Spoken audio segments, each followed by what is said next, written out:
Hey guys, Sealhard here again. Today I just wanted to make a quick follow-up video on the last video I made yesterday about the Burst versus Ignite combo. And someone in my comment section actually made a good point that it was kind of an unfair comparison because I used the Ignite combo on these three dummies over here. So they were ricocheting off of each other and amplifying the damage for the first dummy. So it wasn't really a good comparison damage wise. So today I'm going to showcase it on this single target dummy over here. And I believe the Slaughtering Slash will stick with this one, so there won't be any DPS loss. I also wanted to showcase today that I have changed my build a bit, my skill setup, to where I included Death Blow for extra damage, as well as giving each of them the cooldown reduction. I had to take off the critical hit chance increase from Frost Cleaving, but if you're using the crit build that I'm using, I don't think it's really necessary to have this on, especially since this skill is mostly just for the attack speed boost.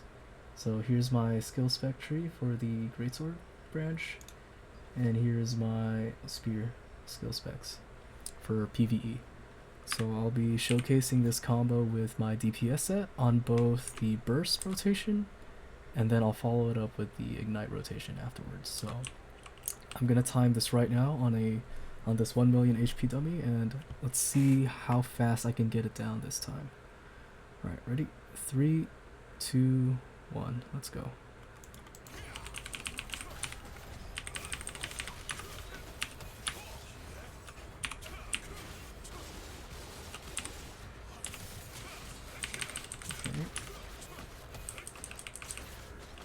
Skills still on cooldown quite a bit, losing DPS from that. I was only able to get 2 Brutal Furies there. That was unfortunate.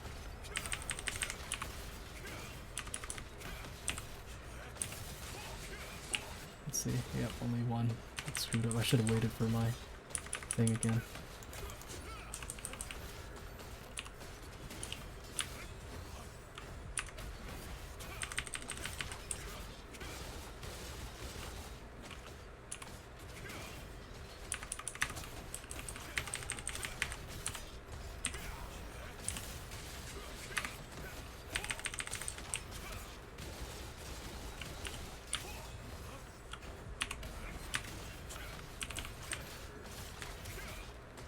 Okay, cooldowns. Fortunate. Oh, only 1 time that time?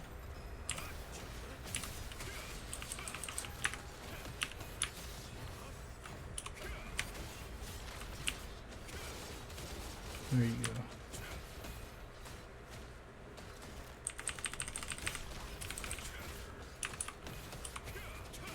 Alright, nice. So that took about 1 minute and 37 seconds.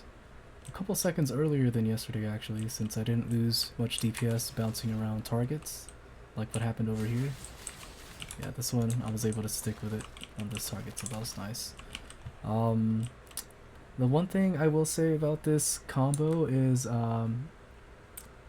you tend to mess up a bit at times because of the rotations between like Gale Rush, Culling Arc into Brutal Fury. Sometimes, like as you saw over there, I kind of screwed up Brutal Fury where it only applied once instead of like, you know, a consistent 3 times. But the same user in my comment section actually made a really good point as well, that bow users have a skill called, I forgot what it was called, it was like Mark something, where they can decrease the cooldowns of your abilities for their entire team. And I have experienced in party play, like co-op dungeons, it does really benefit you, especially with this combo. This is why it's still currently my go-to setup for bossing, because when I'm doing party play and I have a bow user on my team, and I know he uses that effect on me, I'm able to flow this extremely smoothly. So the only thing about the burst rotation is you need high cooldown speed to make the most out of it, because the attacks are so fast, especially coupled with high attack speed. You definitely need a lot more cooldown speed. So I actually have less attack speed on this build than my tank build, but this cooldown speed does not suffice for burst. I'm thinking maybe at least 30% cooldown, which is achievable like I said yesterday. So I'm gonna see if I can try and bump this up to 30% for the next time.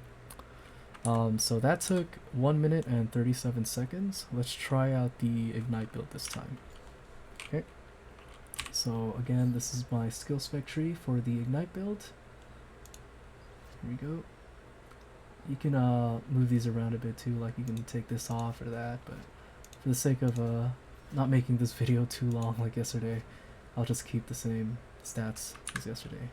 So burst rotation, 1 minute and 37 seconds. Let's see how fast we can burn this target without the additional 2 targets over here giving ricochet damage for the Ignite build. Let's see how fast we can burn this target alone. Alright, here we go. 3, 2, 1, let's go.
Okay, almost there.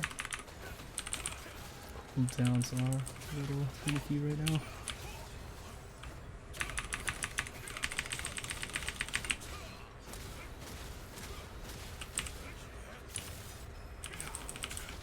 Okay. So that actually ended up being 1 minute and 39 seconds.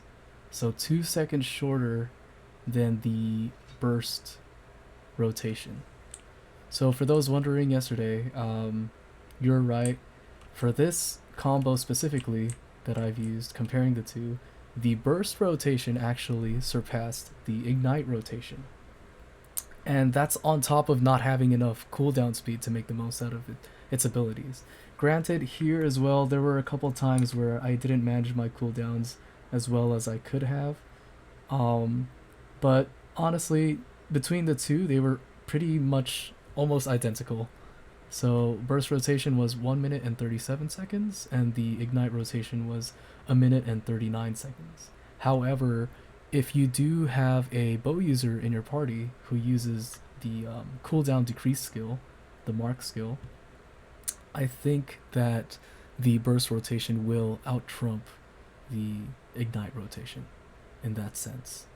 So this was a very valuable test. That was nice. Thank you guys for commenting that in my comment section.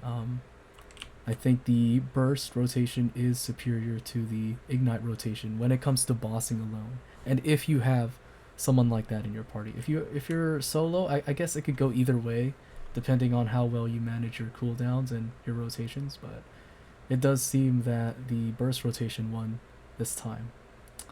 So now that we got that out of the way, now I want to show you guys some PvP footage of my latest arena duels. For this, I have my build over here, the Gilded Raven set, which is full magic and ranged endurance, you know, and I take a Greaves of the Field General as an off piece because I need the stats Strength 4 and Dexterity 3 to complete my strength and fortitude 60 build. So here I have a perfect 60, 30, 30, 60 set right here using these gear. And pretty much the bread and butter to this is just a lot of ranged and magic endurance and pure collision resist accessories, you know?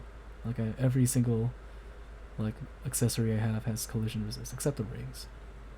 Now here are my stats. I have 800 melee hit chance. This is enough for arena. I'll show you guys in a sec with my footage that you can achieve killing a lot of people with this hit chance. It's just about who you target in the arena and not, you know, especially with the new skill spec enforcer for spear as well. This can be raised by like 300, I believe.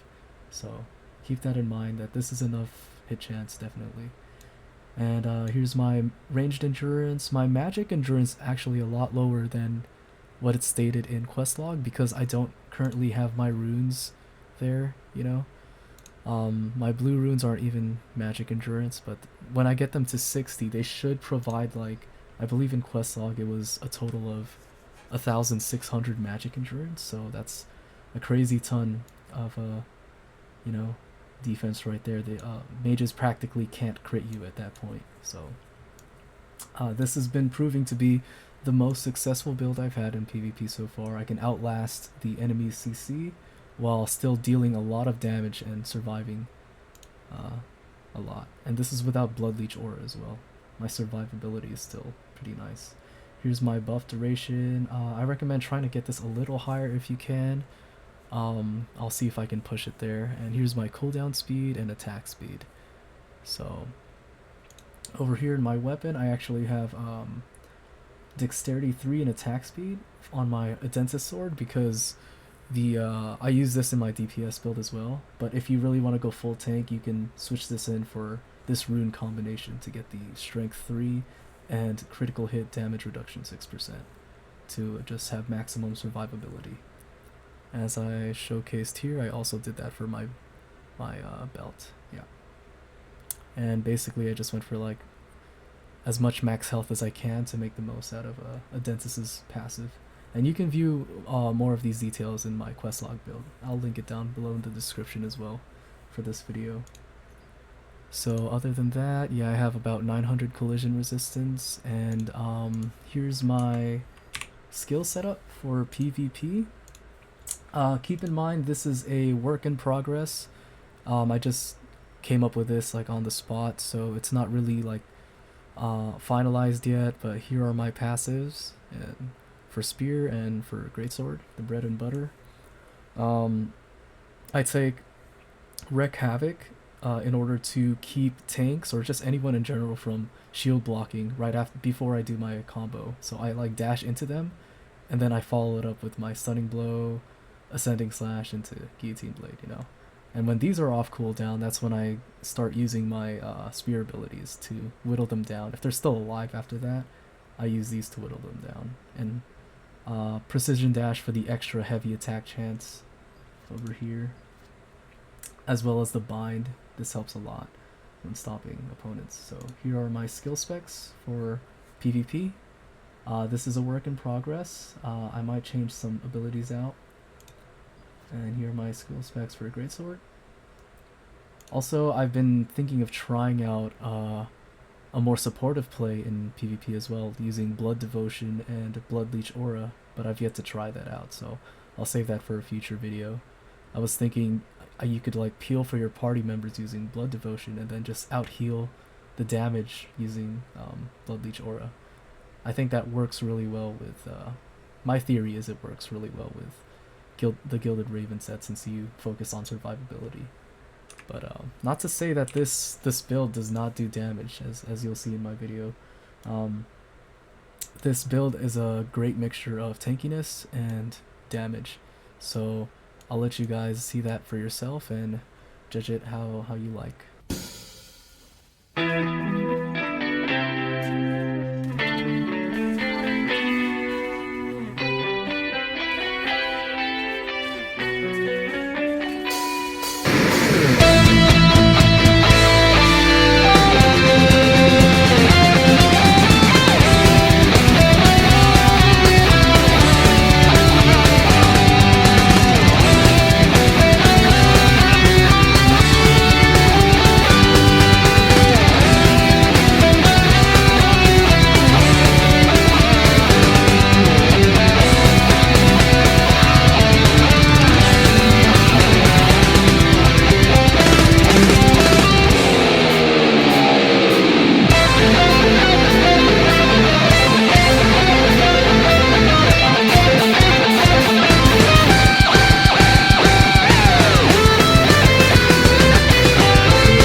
It's okay. 我晓得，为我想我。